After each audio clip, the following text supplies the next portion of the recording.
Hello, hello. We are live on LinkedIn and YouTube. Actually, I also connected this to YouTube today, so we'll Oh, see. excellent. We'll see how that goes. I'm with Daniela Bendor and David Katzel. Am I saying it right, David? Absolutely. All right, amazing. I've been hosting these with thought leaders, authors, investors, founders, and professionals for a while. And um, whenever a friend writes a book, which is what Daniela has done, I try to have them on to literally and figuratively talk their book.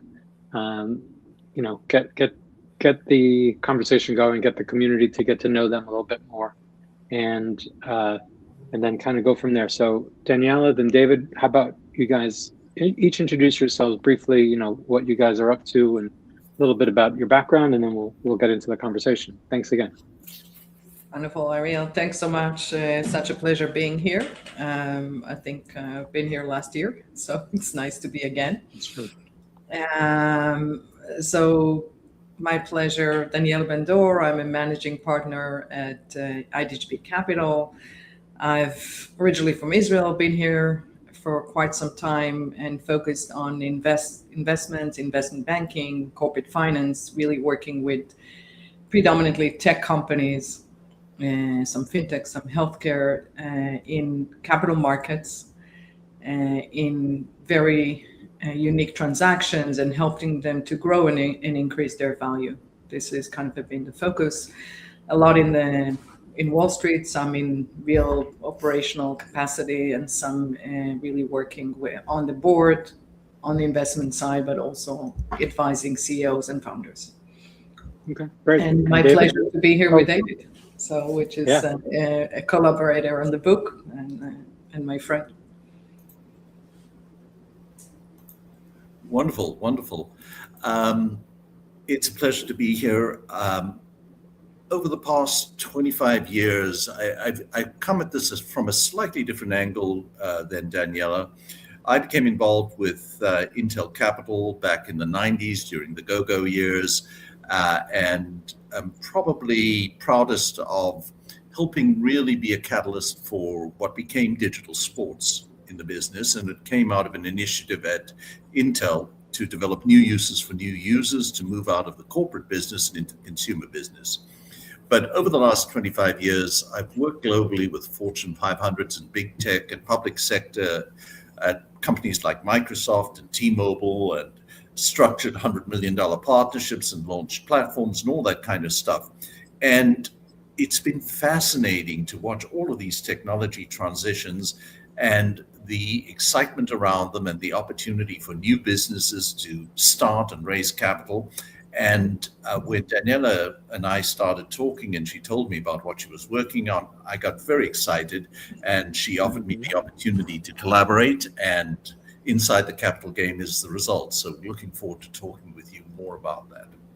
Okay, that's amazing. Thank you. And you really set up, first of all, like new technology, we're really kind of, I think, at the beginning of a real wave of new technology that's just coming to the fore, obviously. And I think that plus the timing of everything else going on creates a real opportunity for people to learn a lot today about what you're talking about, the capital game.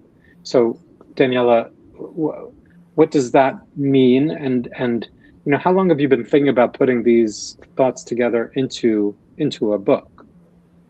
So, great question. So, I've also, like David, been working a lot in Wall Street and both on investments and helping companies. And throughout the years, I've seen, whether I was working on very large transactions or small transactions, there wasn't, there would be great companies with great performance that would be very easy for them to raise capital. But at the same time, there would be other great companies with great performance, but really no traction in the market. And this paradox and really realization that there are other things that are happening in this game that are not just the rational thinking and the performance of the company. So it's on one side, investors are not always rational. And on the other side, it's not just the company's performance that they're looking for as evidence. there's really a lot of other things happening here underneath the surface that are, as we call them in the book, and we're going to talk about it a little later, is the belief market, the ability of a CEO, founder, or a company to portray and really be creating the value and making it believable in the eyes of the beholder. So not just showing the numbers, not just showing that this is a great product, but also being able to say, I know my future, it's inevitable, and I know I can get there because of this message, narrative, and clarity in that, and creating the trust of the investors to be able to believe that this can be a great success. To build on what Daniela said, Errol, I think that as she calls it a game, and I think she's right. There's a game that's being played, and most people don't know the rules. And so, why I think this book is so important now is we've spoken about digital transformation and the increasing pace with which that transformation is happening. And now capital is moving faster than ever. Narratives are spreading faster, and markets turn faster. And founders don't need a pitch; they need a map. And I think this is what Daniela's book provides, both for CEOs and boards and even investors who are willing to admit that sometimes they don't understand each other as well as they think. Okay, so let's get into that. There's just a lot of points there, actually, that we can really delve into. So David just mentioned this map, Daniela. So how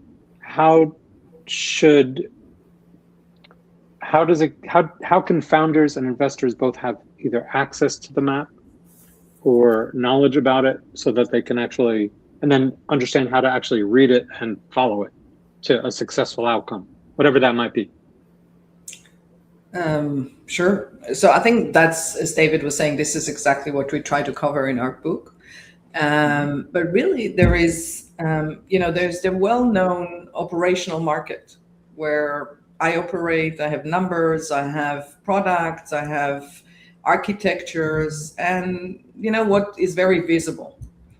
On the other side, I have my real messaging, the clarity. What is the purpose of the company? Why it's here, and what's the value proposition, why it's very unique. And I can present one company in 10 different ways, and that will determine very differently their future, the size of the potential, and how would an investor look into that. There is also the team. How is the team really conveying, they are aligning on the message? Are they all thinking together and basically sharing the same vision? And I can share, one of maybe the nice stories is about JFK entering into NASA, going into the urinals and thinking, asking Say the janitor,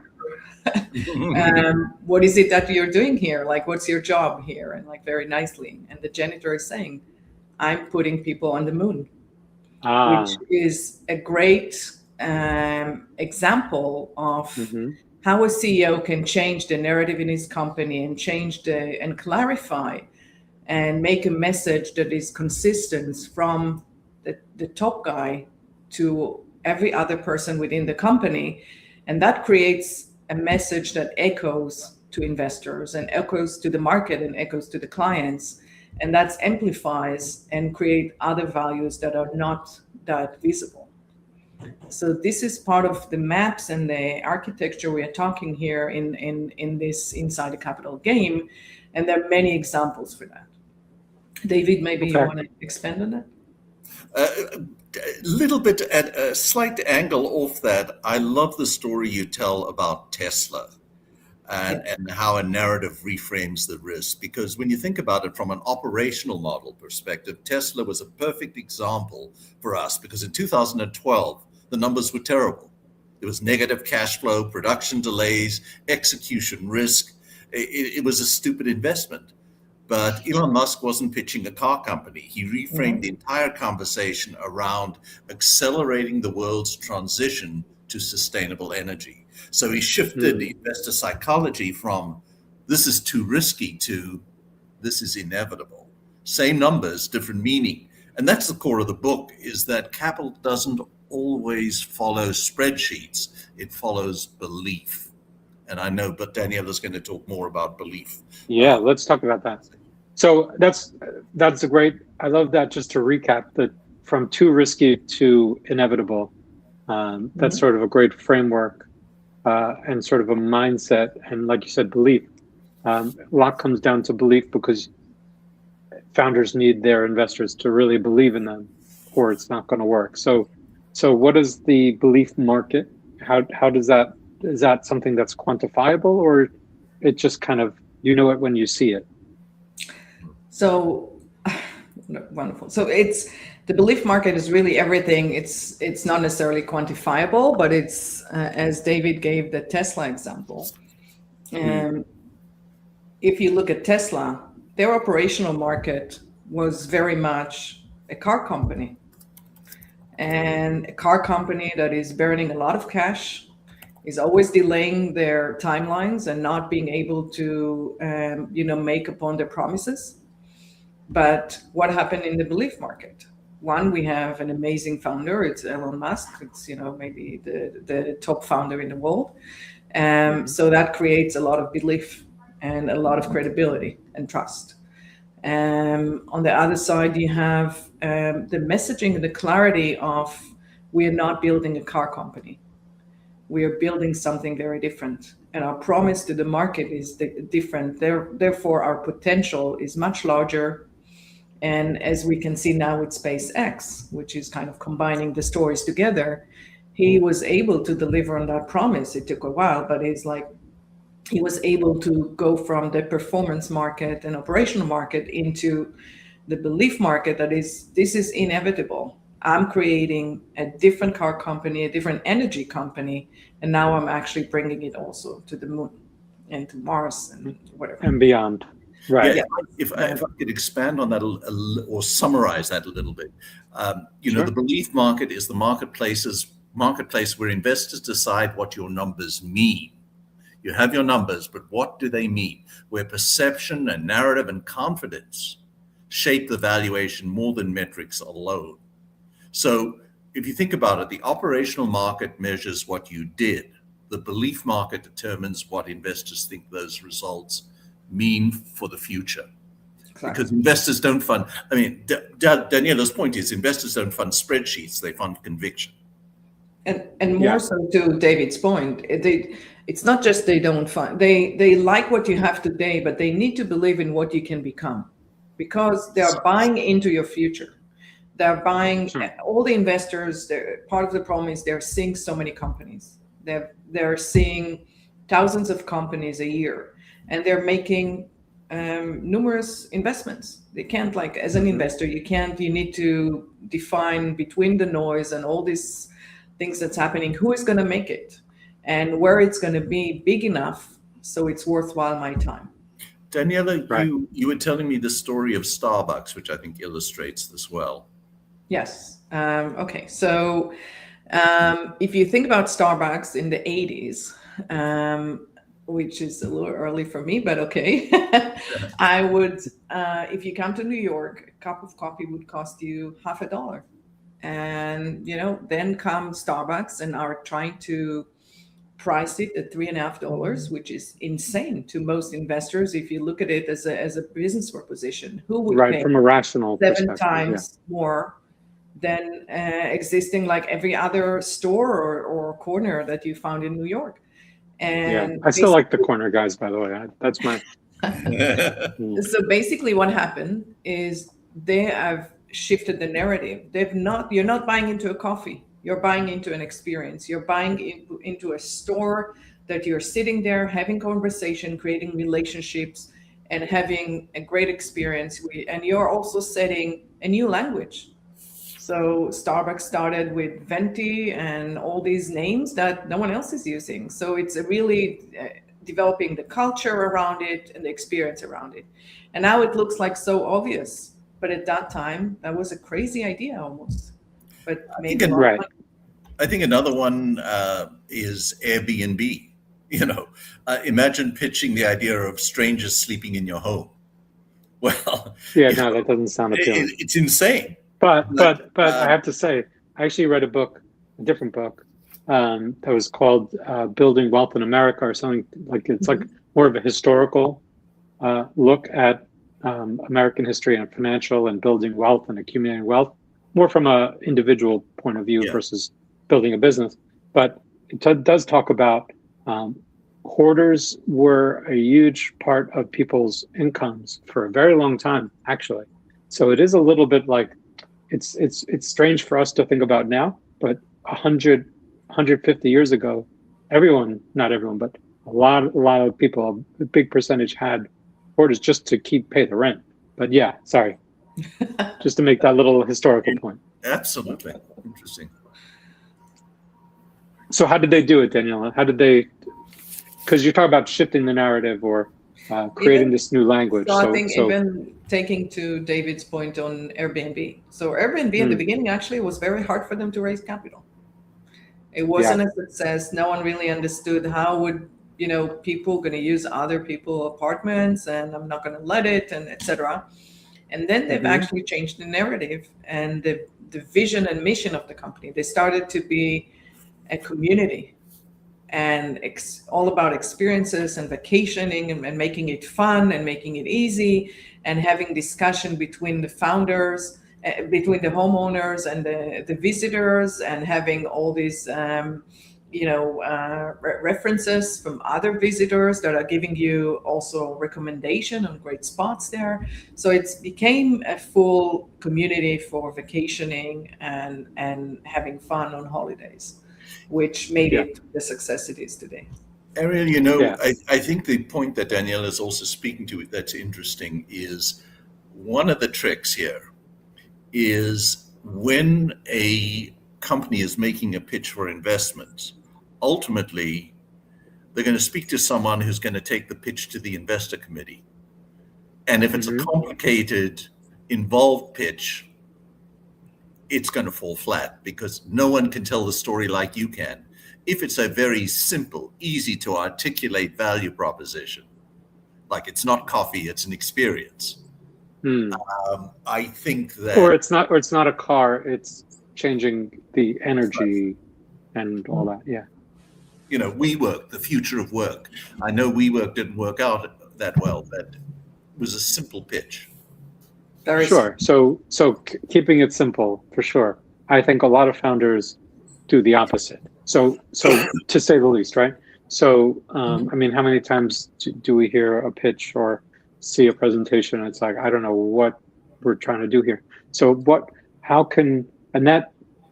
and that also is a reflection. Everything is a reflection, right? So the urinal story, it's not just cleaning the bathroom; it's putting people on the moon.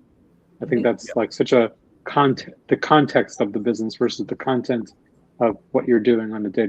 There's a kind of story about building a cathedral, and that whole story. I don't know if you've heard it, but where basically it leads to being more passionate about what you're doing, and then that going up and down the chain. How every single interaction goes with every customer, with every investor, within the teams and all that, within vendors. So I think that's clearly. But how do you think they should? Oh yeah, I'm just thinking aloud. Basically, I'm kind of writing the book out right now. So, but how should a founder or a team of founders and early employees in the early team, how can they create that framework from the very beginning? Well, I think one, it's very important. We always start from the pain you're solving. So you have to be very intimately involved with the problem matter and be an expert in that. Talk to your customers, talk to the market, and be very much in sync with what's happening. Because a lot of times what we are seeing is founders fall in love with the solution, fall in love with their tech, fall in love with how exciting it is and how cool it is. But at the same time, they're forgetting the pain is not that large and it's not going to make a difference. Or there are other solutions out there that are pretty good. I can't be in a nice to have. I need to have something that is must have, and it has to make a difference. So that's a starting point in terms of making sure as a founder, before you even put that clarity in messaging, you need to be in an area that makes sense, that there is a real market, there is a real problem. And for you to solve that, can create a big company around it. So that's how I would start. Afterwards, it takes time. I don't think like as you pitch from pre-seed, seed, A, B, C, the company evolves so well, and it's a different. It evolves as a different company, which makes sense. But in every step of this capital raising cycle, you need to be able to talk clearly, even if you change your pitch. But you need to be to talk clearly. What is your message? What is your vision? Why you exist? Why this team? Why are you qualified to do it? And create that trust that you're passionate about this, you know enough about it, your solution makes sense, and this is the team that needs to make it. Yeah. And the other thing you might want to speak to, I mean, what we've said is you've got to actually solve a problem, and your solution has to be unique and better than anyone else, and easy to deploy and as frictionless as possible. And that's one piece of the story. The second is, if you are a company looking for an investment, it's the old story of sales. You've got to sell to the people who might be interested in buying. So I think, Daniela, if you could speak to a little bit the identifying of who you actually want to go pitch to. Yeah. As a part. Sure. I think it looks so kind of obvious in a way, but I've seen so many times. One, us as investors, so we also play on the investor side, but also when we help other founders with talking to other families or other funds, you need to really know who you're talking to. Does it make sense for you as a founder, as a CEO, to waste time now on this discussion? Because it could be an interesting point for the other side, but unless you're at the right time, right sector, right check size, it's not the right room for you. And if you're in the wrong room, you're never going to be successful to raise that capital. What's the point? Exactly. But you will be surprised how many founders are not able to identify. And some of these investors are more vague, which is hard. So it's understandable. But do the homework, talk to your friends, and try to understand which investor makes the most sense to talk to. These will also be the investors that can help you the most to grow and to scale and understand your area, which then will make them a good partner, potentially. Yeah. And sometimes it's... Oh, I'm sorry, Eric, you first. No, it's okay. Go ahead. I was just going to comment, you also want smart money, not just any money. The difference between strategic investors and just money that's going to cost you a whole lot down the road. Yeah, it's interesting that you say that, but there's a cost to taking money, right? Yes. Daniela, you're shaking your head. Yes. So you want to give me have you seen I would love to hear a story or an example of where that's gone right or gone wrong or both. Oh, there's so many. One, absolutely, there is cost. I would say I would take, if I have the option of getting a little higher valuation versus with an investor that will be a friend, partner, but might have issues and will be some challenges in the future. Mm-hmm. I would take a lower valuation, a little bit hit on the valuation, and take an investor that I know will roll up their sleeves, help me be part of the story, bring both advisory board members, customers, and be part of the team. It is important to bring also tier one investors. Sometimes that makes a lot of difference. So at some point, and if you're in your B round, C rounds, you don't have these top names or really good investors, that's a question. A lot of times this signals to the market, maybe this is not a great investment. So it doesn't mean that you're not performing well, by the way. Right. But as the game is played, you're just signaling less positive signals. And if you have these, the tier one investors, the insights of the world, the benchmark, the sequoias, and all that, Mhm. this gives you credibility. Yeah. So much does come down to credibility. But obviously, like the numbers have to be real, right? 100%. Yes, of course. So there's a hype factor, but there's also a real narrative. So how can now I think we're talking more later stage, because early it's like, yes, valuation matters, but it's not like the hugest difference. But here we're talking, potentially hundreds of millions in valuation. So how do you, hold to that narrative versus hype and um, go from there? There is a difference between, having a great narrative, but it has to be aligned with your numbers, with your performance, with your clients, with your ecosystem, the team, how you grow, how you scale, and how you conquer more and more markets. At the same time, if your numbers are not reflected in reality, and this is just in hype, yeah, you're going to be penalized either way. It's going to either be a down round later on, or investors are not stupid, and they are going to check, and they're going to do due diligence, and I think that's your reputation is important, and it's very important to look credible and be trustworthy.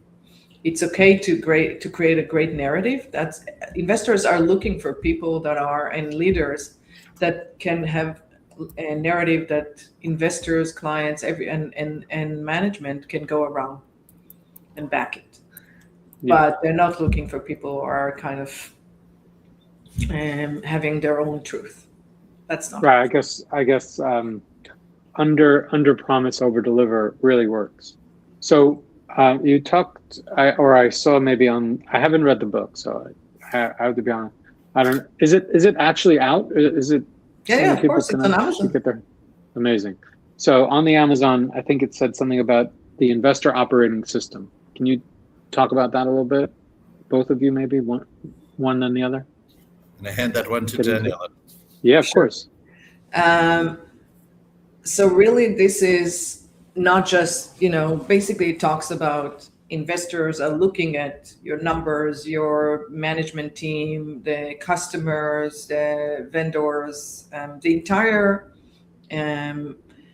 data that helps them to create a framework and an understanding of what they think about this opportunity.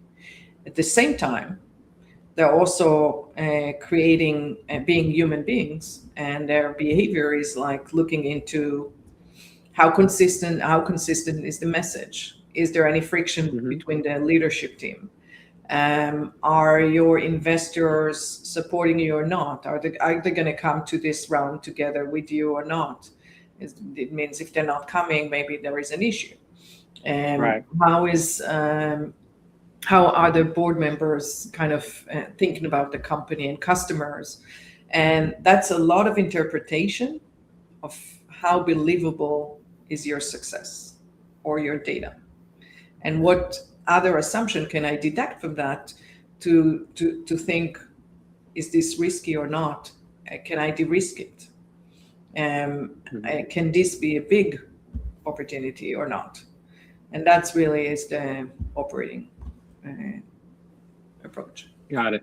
David, I was just going to throw a little more color around it all. As Daniela was speaking, I was thinking back to the 5 years or more I spent with Intel Capital, and one of the early lessons I learned was you don't invest in companies so much as you invest in the management team, the founders, and because what a company does today and what it's going to do a year from now in this fast-moving environment could be quite different. And so, the management team has to sing from the same songbook. They all have to be able to work together. They all have to be obviously connected. And the second thing is the value of corporate culture as part of it.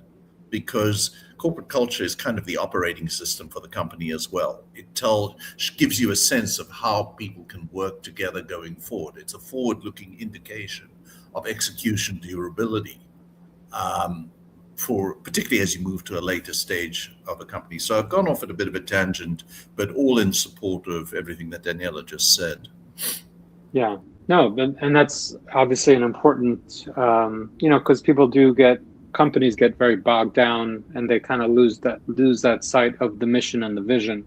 Exactly. But if you have that, again, I go back to the NASA thing where it's like, well, we're putting someone on the moon, so we're all kind of in it together. So you mentioned before about when the interaction between a founder and the investors is over, then there's the investment committee, or however a VC or a family office or an institution runs and actually makes decisions, because decisions are not necessarily only made in that one meeting or pitch. So what happens in that room, and what should everyone be aware of? So I think it's definitely very different than what you will find in the pitch, and some questions you might be asked, some questions they might not even tell you that that's what they were thinking about, and you would not be privy to that information, basically. One, I'm not sure it's not going to be, unless it's a no, it's going to be several meetings. There's not one investment committee. Yes.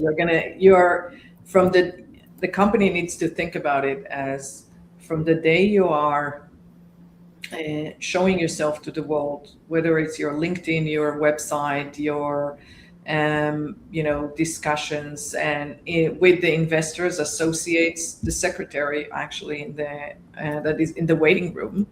These are all data points that can be taken into consideration, and by the way, should be taken into consideration. Sure. And they would look, and in general, in investment committee, they will try to understand, okay, this is how we see the opportunity. These are the risks, how we like the team. Do we believe in the team? Are they first timers or second timers or third timers? Do they have the skills that needed? Are there any roles that are missing here, like big key functions that they don't have in their management and they need to hire? Is that a risk? Do we feel there is traction enough from the market? Do we feel like there is evidence that there is growth, there is momentum, that I feel enough to make me comfortable to think I can underwrite this, and the risk is mitigated because of these data points, and the team is really strong. Right. And what about I would ask about, within a investment firm, what about portfolio, putting together a portfolio, portfolio management? How important is that to realize for founders going in? You mentioned obviously people have to do their homework. I would imagine that's a thing that needs to be kind of thought through beforehand, right? 100%. I think sometimes you will find, especially if you're in more niche or a type of technology, that there are going to be 3 or 4 or 5 players in the market. If they already invested in one of them, the chances for them to invest in you is slim. And the chances for you to provide too much information to your competitors is kind of, it's obvious. Yeah. I'm not going to blame anyone for sharing information, but it's almost out there. Like you need to be careful with that. And so I think you do need to, and you also need to see which partner to go to within that fund, because there are partners for different type of sectors or different type of deals. That makes a lot of sense, and you want to try to get and build a relationship ahead of time, I would say. Not just start, if you think you're raising in 6 months or 12 months, start some discussions, some relationship building now. Right. And showing what your narrative is also alongside it. What your narrative is, what you're looking to deliver on, make sure there is momentum, make sure you're always kind of giving the good updates, make sure there are good updates. So sure, but even if they're not good, don't hide from reality. of course, but the realities can be presented in different ways, of course. Sure. As long as they are the reality. Correct. 100%.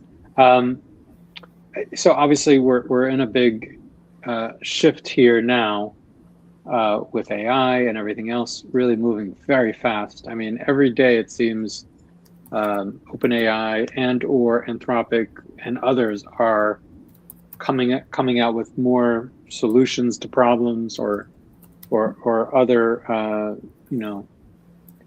almost just anything that can be used by consumers or enterprise users of technology. So how is that changing decision making within these investment firms? How should founders stay on course and think about how to actually use that as an asset versus a liability?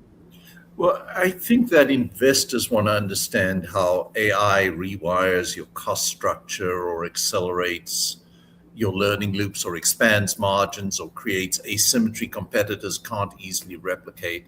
Because AI has really raised the bar for narrative clarity, because investors are flooded with AI-themed pitches, and the story that travels into the investment committee must be sharper and simpler and more grounded in real traction. Because you know, when you think about it, AI has changed the way we prepare. We use agentive tools to model scenarios, we pressure test assumptions, we refine messages, and we even use AI to build pitches. So I think AI has made the capital game faster, more technical, but also more narrative driven. And how the companies that win are the ones that show not just that they use AI, but they understand how AI changes the economics and the velocity and the inevitability of their business. So I went off on a bit of a riff, but I think AI is— That's great. Riffs are everything right now. I mean, this is we're very not AI because like we're having this conversation about it, but we're people and we're talking and doing all those kinds of things, which I think you don't want to get lost in the sauce. I think it actually raises the importance. Sorry to cut you off, Ariel. I think go ahead. To add on David's point, we are going to see AI, and a lot of the investors are going to ask and want to see more for efficiency purposes and for increasing performance, because we know now that an account executive can get higher targets using AI that he couldn't use before, or a lot of the functions we are doing is just amplified and can be done faster, more efficient, less money.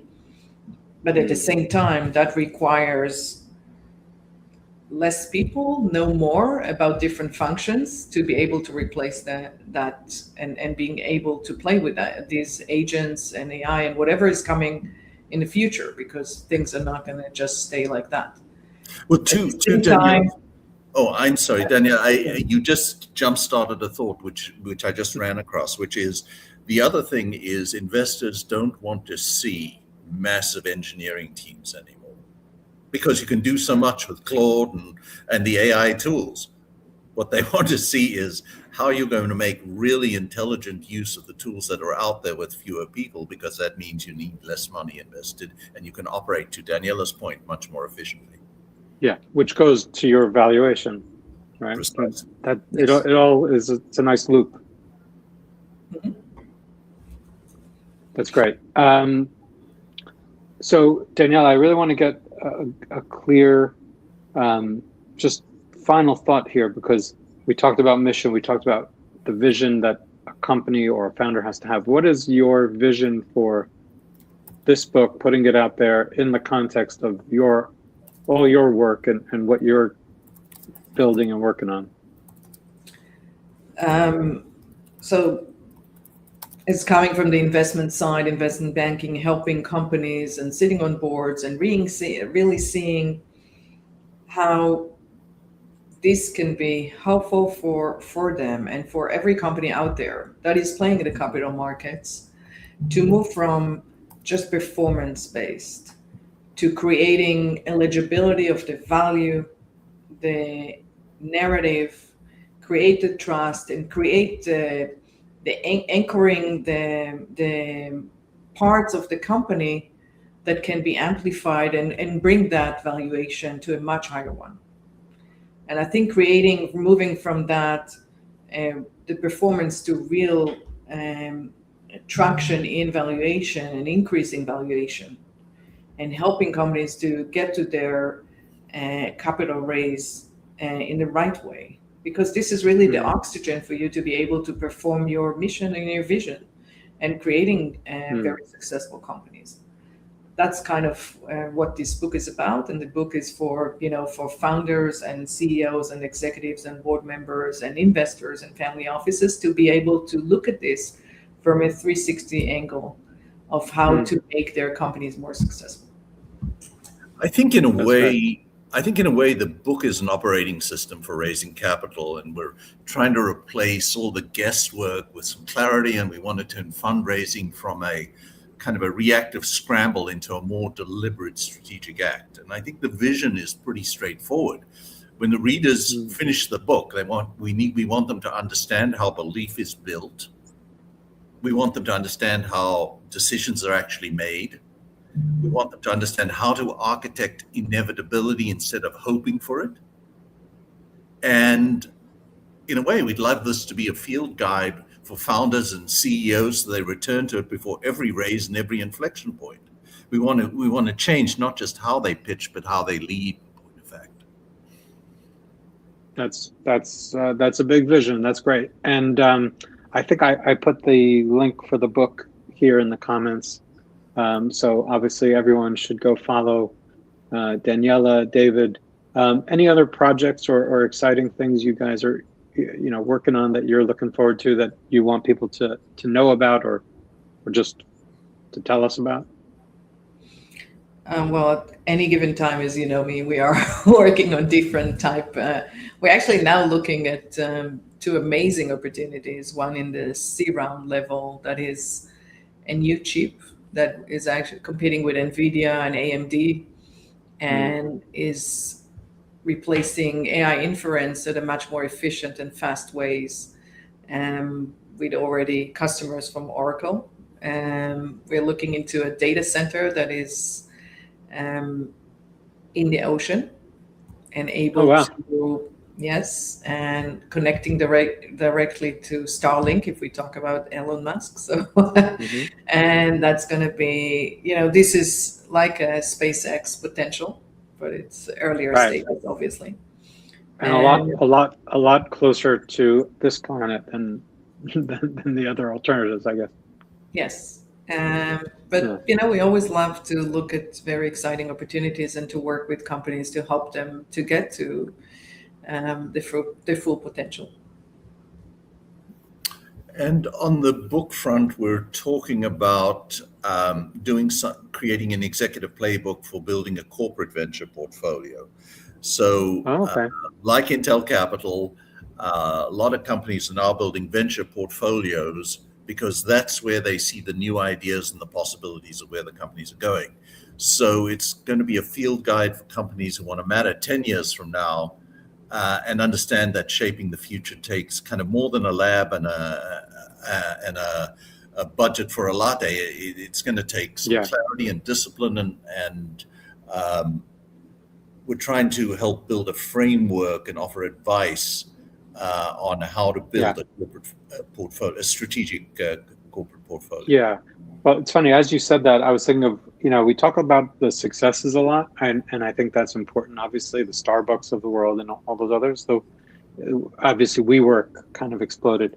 But when you talk about the corporate venture and innovation, one thing that springs to mind anytime I've read anything about Silicon Valley or the history of startups and tech and the Power Law book or anything is Xerox, right? Xerox, that they had I think it was called the Park Campus or something. It was by Stanford or out there. And they had any innovation, probably whatever we're communicating on was probably invented there in some shape or form. And they couldn't they didn't hold on to anything. I mean, the interface computers use, I think that's famously Steve Jobs came through there and just took the idea and ran with it, right? So, it's one thing to innovate, but then, and this is a whole other conversation, obviously, but how to actually make it matter to the company that innovates, to their own bottom line, and then, because like those things really change the world, but it doesn't change. If you had been if all you owned was Xerox shares back then to now, like you wouldn't be happy, even though they obviously kind of invented the world. So one question I always ask is if you could have this conversation with anyone from now or history, and I heard a name a lot that I think will probably come up here, to have these kind of conversations with, talk about the capital gain, talk about your book and all the work and investing you're doing. Who do you think you would want to have this conversation with? Wow. David, do you want to take it first, or I can? Sure. For me, it's always Albert Einstein, because I always misquote him. I'd love to misquote him to his face and say everything's relative, because, when you think of it in our context, everything really is. In the world of capital, it's absolutely true, because traction is relative, valuation is relative, the narrative is relative, your yes or no is relative to the meeting that happened before yours. So I'd love to hear what Albert Einstein thinks about a world where belief bends reality faster than physics. Love it. I would say for me, maybe Warren Buffett, which I think is an amazing investor. Very much believes in management teams and the human factor, and maybe less about the narrative, but he's very consistent and knows exactly what fundamentals he's looking for, and believe in the human factor to be able to deliver them. Right. Well, he's almost his own narrative in a sense, because of what he's created, and he lives in the same house for 50, 60 years or whatever. It's not, he's not, whereas who I actually thought you were going to say was going to be Elon Musk, because obviously this week is the SpaceX IPO, and you mentioned him as a founder and Tesla and all that. So definitely someone to look yes, I totally hear the Warren Buffett things. Any last thoughts and takeaways, just real quick? And also, obviously where people can find the book, and, if they have questions or feedback, so where to reach out. Absolutely. Would love to hear feedback about the book. It's obviously in Amazon, on all platforms, and I'm happy to, we have the IDGB platform. David and I are going to present in different places, and would love, to talk to anyone that has interest in this. Absolutely. Excellent. I think the final comment I'd make is, don't be afraid to think really big and out of the box. We've spoken about Elon Musk. Think about SpaceX. Think about having a phone that would connect to satellites no matter where you went around the world. A single piece of glass. You now have an international telephone company.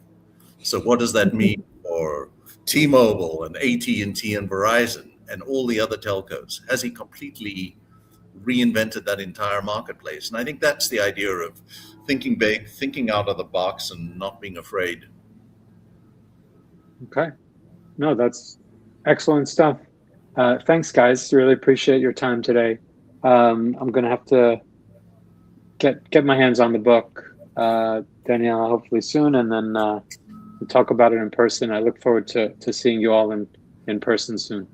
Same here. Great. Thanks so much, Ariel. Thank you. Thanks so Have a much. great day. All right, bye. You too. Have a great one. Have a great summer. And let's go Knicks. Just have to put that Absolutely. out there into the world. All right, big game tonight. Thank you, guys. Have a Thank great you. day. Bye. Bye, everyone.